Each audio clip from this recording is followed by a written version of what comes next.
Good morning, everybody. Good morning. It is so wonderful to be here at the Chumash class. We get together 9:30 on Thursday mornings here at the Torch Center. Previously at Congregation Bet Yeshurun. Maybe we'll get back there one day. This week's Parsha, Bereishis, Genesis, the beginning of it all, the creation of heaven and earth. And it's amazing that we're already back at the beginning of the Torah. We just were here like a short time ago. It's like a few weeks ago we were. But I want to point out a few things. I mentioned this last night, but I want to add to what I spoke about last night at the Partners in Torah that we have every Wednesday night. And I'm, again, inviting everyone here, everyone who's watching online, to join. We have a special program Wednesday nights at 8 o'clock where you have a custom partner who will learn with you whatever topic it is you want to learn. So if you want to learn how to read Hebrew, if you want to learn about this week's Torah portion, if you just want to learn something interesting and exciting, no problem. Whatever it is that you want to learn, you will have a private partner. And there are about 100 people here in the room learning. This place gets set up and taken down very, very quickly. But we have tables here, and we had amazing food last night. So if anyone is interested, please either talk to me or you can contact Chaviva Granitsky from Torch, who will happily coordinate for you. But at the end of each Partners in Torah, someone speaks. Last week, I had the privilege of speaking, and I mentioned that Bereishis, Bara, Elokim, the last three letters of the beginning of the Torah, the last three letters of those three words is Taf, Aleph, and Mem, which is Emet, which is truth. If you look at the last three letters of creation,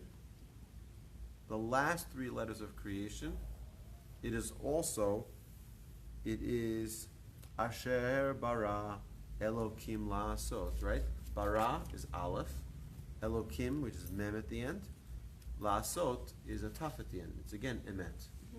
So you have truth both at the beginning of creation, at the end of creation, but always in a hidden form. If you take all of the vowels are found in the first verse of the Torah. All of the vowels of the Hebrew alphabet of the Hebrew language are in the first verse of the Torah, except for one. All the vowels are there, except for one, and that is shuruk. Shuruk, if you spell out the word shuruk, is shin resh kuf, which is the exact same letters as sheker, which is falsehood. That has no place in God's creation. Even the vowel that is spelled in the form of, with the same letters as the word sheker, which is a lie or a falsehood, that cannot fit into God's creation. If you look at the Ten Commandments, starts with the Aleph. You look at the Mishnah, Me'ematai, it starts with a Mem. You look at the Talmud, it starts off with the word Tana, which is a Taf. You have Emet again, right? If you look at the word, there's a word that's used in the middle of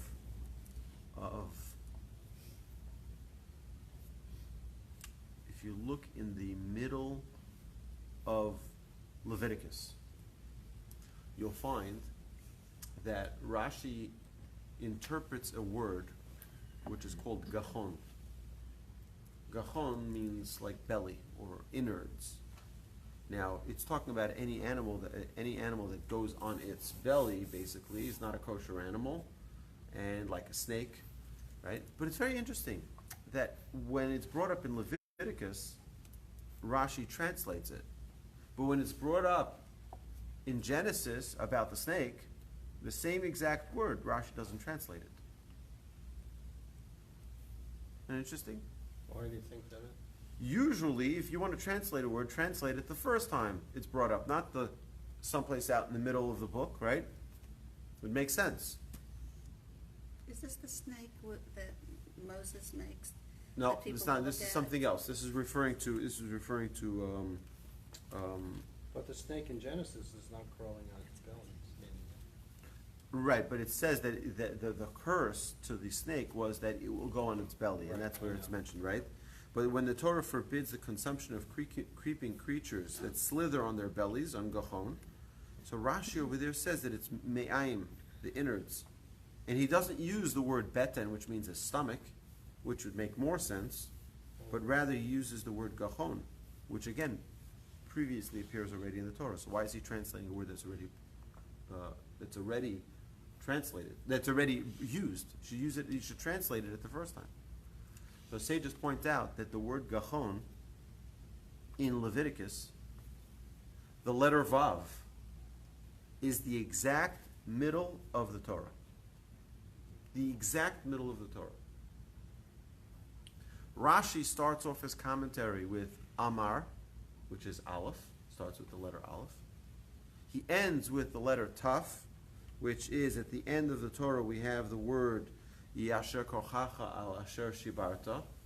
What's the last letter? Taf. And here this middle word is Gachon.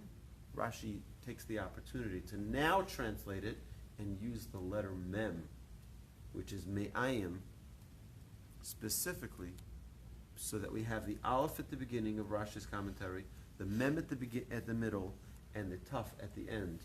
So we have the Emet going right through it. I think it's important for us to understand also that the word Emet is the first letter, the letter Aleph is the first letter of the alphabet, the Taf is the last letter of the alphabet, and the Mem is the middle letter of the alphabet. And all three letters, Aleph, Mem, and Taf, all have two legs to stand on. If you take the letter Aleph, right, and the Mem, and the Taf, each one has two legs. But if you take the word Sheker, which is falsehood, Shin comes to a point, the Kuf is on one leg, and the Resh is on one leg. Sheker, which is falsehood, will always fall. At the end, it will always fall. And I think that it's incredible that the Torah has such a, he says, Hashem Elokechem Emet. We say this every day in our prayers. We say at the end of the Shema, Hashem, our God, is Emet. God is Emet. God is truth. The whole existence of the Torah, the whole existence of this world is all based on truth. Truth can exist. Falsehood will fall apart. It's just a matter of time. But also, why doesn't it just start off the Torah with an Aleph and finished, and then we'll know? Why does it start with the Bet? Because the Aleph is hidden. You can't always see the truth on the surface. Sometimes you have to dig a little to find that truth. And it's an incredible, we can do a lot, we can spend a lot of time talking about the word truth and what it means, and how it's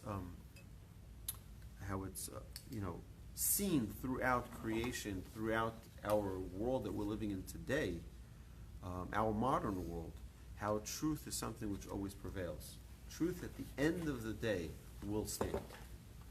Sometimes it can take 10 years, 20 years, 30 years, 40 years for the lies to shatter, for the lies to fall apart, and to see the victory of truth. But it's there. So now I want to share a story, but this we're going to share for those who are here with the class. For those of you online, have a terrific day. Thank you for joining us.